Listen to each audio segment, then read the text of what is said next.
देखो, इस वीडियो में हम भगवान बुद्ध अर्थात आप कह सकते हैं गौतम बुद्ध के बारे में जितने भी प्रश्न बनेगा पूरा का पूरा कवर कर देंगे। सुनिए, और वो भी बिल्कुल कहानी की तरह से, आपको कोई भी भारी नहीं लगेगा, पूरा का पूरा समझ लीजिए। देखो, सबसे पहला नंबर, भगवान बुद्ध बोलो या गौतम बुद्ध, इसी का नाम आगे चलकर शाक्य मुनि पड़ा है। अब बोलेंगे इनका जन्म, गौतम बुद्ध का जन्म 563 ईसा पूर्व में हुआ। ईसा पूर्व को हम BC लिखते हैं और ईस्वी को AD। ईसा मसीह के जन्म के पहले वाले समय को ईसा पूर्व या BC, ईसा मसीह के जन्म के बाद वाले समय को ईस्वी या इंग्लिश में AD हुए। तो गौतम बुद्ध का जो जन्म हुआ था 563 BC में, कहाँ हुआ था? लुम्बिनी स्थान था। जिला कौन सा था? कपिलवस्तु। और ये कहाँ है? तो बोलेंगे नेपाल में पड़ता है, वही जन्म हुआ था। इनके पिता का नाम शुद्धोधन था, शुद्धोधन, और माता का नाम माया था, मायावती भी कहते हैं, माया था। इनका बचपन का नाम सिद्धार्थ था। सुनिए अब इसके बारे में। जब गौतम बुद्ध का जन्म हुआ तो इसके पिताजी राजा थे, शुद्धोधन राजा थे, और इसका नामांकन कराने के लिए एक ब्राह्मण को बुलाया गया जिसका नाम था असित। असित ब्राह्मण का नाम है असित। ब्राह्मण जैसे इसका हस्तरेखा देखा तो शुद्धोधन को बताया कि आपका जो पुत्र है आगे चलकर या तो महान एक राजा बनेंगे या तो एक महान सन्यासी बनेंगे। तो इनके पिताजी अपने पुत्र के बारे में सोचा कि हम यदि राजा हैं तो मेरा पुत्र भी राजा बनेगा, सन्यासी नहीं बनेगा। तो गौतम बुद्ध के लिए पूरा प्रबंध अपना घर पर ही कर दिया। उसके बाद जैसे, थोड़ा यहाँ से पॉइंट सीखिएगा कि जैसे इसका जन्म हुआ तो जन्म के 7वें दिन, मतलब छठियोरी हो गया था, 7वें दिन मायावती का निधन हो गया, माँ उसका मर गया। तो उसके पिताजी शुद्धोधन उसी की मौसी या दूसरी माँ प्रजापति गौतमी कह सकते हैं, उससे शादी किया। तो कह सकते गौतम बुद्ध का दूसरी माँ बोलो या मौसी बोलो। तो गौतम बुद्ध का जो है लालन पालन पोषण कौन किया? तो प्रजापति गौतमी, जो कि क्या था? उनका मौसी था या बोलेंगे दूसरी माँ था। उसके बाद उसके पिताजी जो था शुद्धोधन सोचा कि मेरा बेटा राजा बनेगा, तो यह सारा प्रबंध अपना घर पर ही कर दिया। उसके बाद यहाँ तक कि 16 वर्ष जैसे हो गया, कहीं भी घर से बाहर नहीं, 16 वर्ष जैसे हो गया, 16 वर्ष, तो गौतम बुद्ध की शादी यशोधरा से कर दिया गया। उसका जो गौतम बुद्ध का जो शादी है यशोधरा से कर दिया। उसके बाद शादी हुआ, कुछ दिन के बाद फिर गौतम बुद्ध सोचा कि अब यहाँ गांव में रहते रहते या अपने साम्राज्य में रहते रहते, महल में रहते रहते थक गए, बोर हो गए, इसलिए सोचा कि अपना साम्राज्य थोड़ा घूमते हैं, आखिर हमको भी तो घूमने का अधिकार है। यह घूमने के लिए निकला। कौन?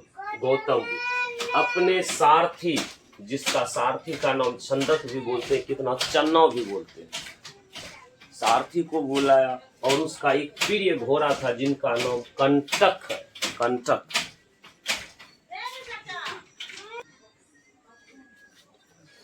अपने सारथी के साथ वह अपना साम्राज्य घूमने, अपना मतलब साम्राज्य का मतलब होता है राज्य, अपना राज्य घूमने के लिए चल दिया। रास्ते में जाते समय, रास्ते में जैसे ये जाना शुरू कर दिया साम्राज्य भ्रमण घूमने के लिए, तो सबसे पहला नंबर एक बूढ़ा को देखा। तो गौतम बुद्ध अपने सारथी चन्ना से बोला कि क्या सारथी, ये कौन है, ये जो झुका हुआ लाठी पर चल रहा है ये कौन है? तो बोला यह एक बूढ़ा व्यक्ति होता है। क्या बूढ़ा है? ये बूढ़ा होता क्या है? बोला आदमी को उम्र की अवस्था के अनुसार बूढ़ा एक दिन होना पड़ता है, तो क्या हमें भी बूढ़ा होना पड़ेगा? तो वह चन्ना ने बताया हाँ, सब इंसान को एक दिन बूढ़ा होना पड़ता है। उसके बाद वहां से निकल गया, आगे बढ़ा। जैसे आगे बढ़ा तो देखा एक बेड पर एक बीमार व्यक्ति पड़ा हुआ है। तो गौतम बुद्ध अपने सारथी से पूछते हैं क्या ये कौन पड़ा हुआ है? तो बोला यह एक व्यक्ति बीमार पड़ा हुआ है, किसी बीमारी के कारण ये बिछावन पर पड़े हुए। बोला क्या मैं भी बीमार पड़ूंगा? बोला हाँ, प्रत्येक व्यक्ति किसी न किसी प्रकार से बीमार पड़ते हैं। फिर वहां से भी चल दिया, आगे गया तो देखा 4 व्यक्ति कहार डोली लेकर, एक लहास या सब बोले, सब को लेकर जा रहा था। तो गौतम बुद्ध बोला क्या ये कौन है? तो बोला यह सब है, इसका जीवन का अंत हो गया, जिसके कारण इसे लोग जलाने के लिए करके जा रहे हैं। तो क्या हम भी मरेंगे? मेरे भी जीवन का अंत होगा? हाँ महाराज, आपके भी जीवन का अंत होगा। उसके बाद फिर आगे चलते गए, अंत में जब घूम करके आना शुरू हो गया तो एक सन्यासी को देखा। फिर से सारथी को पूछते हैं चन्ना को क्या ये कौन है? बोला ये एक सन्यासी है जो कि अपने घर को त्याग कर, अपने पूरे परिवार को त्याग कर भगवान से विनती अर्जी करते हैं, भगवान के आराध्य में लगे हुए हैं। इसका कनेक्शन डायरेक्ट भगवान से जुड़ रहा है, इसीलिए यह अपना ध्यान में मग्न है। यह एक सन्यासी है। गौतम बुद्ध दिमाग में चारों जो देखा दृश्य, चारों दृश्य को दिमाग में घुमाते हुए आगे जा रहे हैं। घर पहुंच गया, वो वही सोच रहे हैं कि आखिर क्या किया जाए, सबसे उसमें बेस्ट क्या है। तो दिमाग लगाया कि सबसे उसमें बेस्ट सन्यासी जीवन है, क्योंकि बूढ़ा भी होना पड़ेगा, बीमार भी पड़ना पड़ेगा, एक दिन अंत भी होगा। इस वजह से भगवान से जुड़ने का बस एक ही उपाय है, वह है सन्यासी धारण करना। उसकी पत्नी यशोधरा उस समय गर्भ अवस्था में थी। अब ये सोच रहे हैं आखिर क्या किया जाए। कुछ ही दिनों के बाद फिर यशोधरा एक बच्चे का जन्म देता है, जिसका नाम राहुल रखा जाता है। अब देखो राहुल कैसे नाम इसका पड़ा। तो जो भी होता है नौकरानी, जैसे लड़का पैदा हुआ यशोधरा को ले गया किसके पास? गौतम बुद्ध के पास। महाराज आपको पुत्र हुआ है। बोला अरे ये कौन सा एक दूसरा नखरा आ गया, हमको तो सन्यासी पर जाना था, हमको सन्यासी बनना था, ये कौन सा आ गया? तो बोला यो एक अवरुद्धे है, रास्ते में अवरुद्ध, यह एक प्रकार से मेरे रास्ते में अवरुद्ध हो गया, इसलिए बोलेंगे राहुल। रा से बोलेंगे रास्ते, हुल से बोलेंगे अवरुद्ध, यह रास्ते का अवरुद्ध हो गया। तो वह जो नौकरानी थी उसके दिमाग में आ गया राहुल, कि महाराज क्या बोला राहुल, इसलिए उस लड़का का नाम राहुल रख दिया।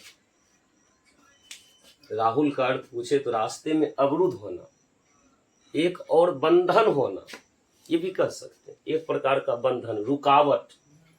फिर सुनो, उसके बाद कुछ ही दिनों के बाद सोच समझ कर फिर ये जो है अंत में गृह त्याग कर दिया। और गृह त्याग जो ये क्या 29 वर्ष की उम्र में, गृह त्याग 29 वर्ष की उम्र में, जिसका कुछ नाम लिखा गया। गृह त्याग का क्या लिखा गया? महाभिनिष्क्रमण। गृह त्याग को बौद्ध धर्म में बोला जाता है महाभिनिष्क्रमण। उसके बाद जैसे गृह त्याग किया तो वह चला गया कहाँ? धीरे धीरे जंगल की ओर चला गया और जंगल जाते जाते पहुंच गया वैशाली। घर था नेपाल और आ गया कहाँ? वैशाली आ गया। वैशाली आया तो वहां एक व्यक्ति थे अलार कलाम, जिससे वह किसका ज्ञान प्राप्त किया? सांख्य दर्शन या बोलेंगे योग की विद्याओं को वह ग्रहण किया। किससे? अलार कलाम से। उसके बाद वह वैशाली का था। वैशाली से फिर ये चला गया कहाँ? दूसरा गुरु रुद्रक रामपुत्र, वहां चले गए। इससे वो वेद और उपनिषद की शिक्षा को ग्रहण किया। ये कहाँ का था? बोलेंगे राजगीर का था। उसके बाद वहां से फिर ये चला गया धीरे धीरे गया। गया में कौन सा जगह? याद रखेंगे पीपल वृक्ष। पीपल वृक्ष, वहीं पर एक नदी है निरंजना नदी के किनारे, निरंजना नदी के किनारे पीपल वृक्ष के निकट बैठकर, और ये कहाँ है? बोलेंगे गया बिहार में। बैठ करके फिर वहीं तपस्या किया, जिसके कारण इसको 35 वर्ष की उम्र में, याद रखना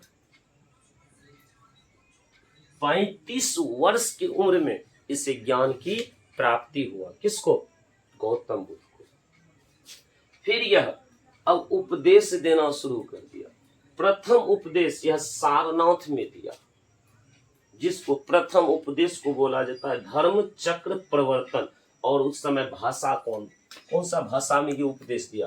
पाली भाषा, याद रखना पाली भाषा। उसके बाद फिर ये अधिक से अधिक उपदेश कहाँ दिया? श्रावस्ती में। अधिक से अधिक उपदेश ये दिया श्रावस्ती में। फिर आगे चलते जाइए। उसके बाद इसका निधन हो गया, मृत्यु हो गया। मृत्यु कब हुआ? 483 BC, before of the Jesus Christ. ईसा मसीह के जन्म के पहले वाले समय को बीसी बोलेंगे। इसका मृत्यु 483 ईसा पूर्व में हुआ। और कहाँ हुआ? कुशीनगर में, जो कि अभी वर्तमान में यूपी में पड़ते हैं, उत्तर प्रदेश। सुनिए, उसके बाद बौद्ध धर्म के मुख्य पंथ आगे चलकर ये दो भागों में बांट गया, एक महायान और दूसरा हीनयान। फिर आगे देखिए, बौद्ध धर्म के प्रमुख अंग कितने भागों में बटा? बुद्ध संघ धम्म। पूजा स्थल, बौद्ध धर्म के पूजा स्थल को चैत्य मंडप कहे जाते हैं। बौद्ध भिक्षुओं के संगठन, बौद्ध भिक्षु यदि इकट्ठा हो जाए तो उसको बोलेंगे बौद्ध संघ। यहाँ बौद्ध भिक्षुओं के निवास स्थान को ही बिहार कहा गया। बिहार जो बोला गया भिक्षुओं के निवास स्थान। बौद्ध धर्म के 10 शील थे: अहिंसा, सत्य, चोरी ना करना, किसी के साथ हिंसा नहीं करना, ना तो असत्य बोलना, हमेशा सत्य बोलना, चोरी ना करना, संग्रह ना करना, ब्रह्मचर्य, नृत्य संगीत का त्याग, ब्रह्मचर्य रहना, नृत्य संगीत का त्याग करना, सुगंधित पदार्थों का त्याग, असमय भोजन का त्याग, कोमलस्य का त्याग, कामनी व कंचन मतलब स्त्रियों का मोह माया का त्याग करना। फिर बौद्ध साहित्य के त्रिपिटक 3 भागों में बांटा गया, एक सूत्र त्रिपिटक, दूसरा अभिधम्म त्रिपिटक, तीसरा विनय पिटक। इस प्रकार से बांटा गया। आगे देखिए, उसके बाद गौतम बुद्ध बौद्ध धर्म, ये कौन से धर्म से थे? बौद्ध धर्म से थे। इसका वंश कौन सा था? शाक्य वंश। इसका अर्थ क्या होता है? सर्वशक्तिमान। और देखिए, और तो यहाँ लगभग नहीं कुछ छुटा हुआ है। इसके मरने के बाद लोग इसका प्रचार प्रसार करना शुरू कर दिया। तो यहाँ 4 प्रकार की बौद्ध संगीति का मतलब हुआ प्रचार प्रसार करना। तो यहाँ 4 बौद्ध संगीति कराई गई इसकी मृत्यु के बाद। पहला 483 जब इसका निधन हुआ, तब स्थान कौन सा था? राजगिरी। और कौन करवाया था? किसके शासनकाल में? अजात शत्रु के शासनकाल में। आगे सुनिए, जो कि बिंबिसार का पुत्र था अजात शत्रु। दूसरा जो कराया गया 383 बीसी में कराया गया। स्थान क्या था? वैशाली। और शासनकाल किसका शासनकाल था? कालशोक का, कालाशोक। तीसरा 255 बीसी में कराया गया। स्थान कहाँ? पाटलिपुत्र। और कौन कराया था? अशोक। चौथा फर्स्ट एडी, प्रथम ईस्वी में ही कराया गया। चतुर्थ स्थान कुंडलवन और कश्मीर किसके शासनकाल में? कनिष्क के शासनकाल में। और इससे कुछ रिलेटिव प्रश्न है जो कि इधर देख लेते हैं। बौद्ध धर्म के प्रतीक, अब घटना, जैसे जन्म का कुछ प्रतीक है, चिन्ह है, कमल एवं सांड। गृह त्याग का क्या है? घोड़ा है। ज्ञान प्राप्ति का क्या है? पीपल बोधि वृक्ष। निर्वाण का क्या है? पद चिन्ह। मृत्यु का क्या है? इस तो बड़े बड़े मंदिर। इस प्रकार से आप भगवान बुद्ध का पूरा प्रश्न को कवर कर सकते हैं। और ये all competitive exam, all to all competition के क्षेत्र के लिए यह महत्वपूर्ण है। आप 1-2 बार देखें वीडियो, उसके बाद पूरा का पूरा कंप्लीट हो जाएगा।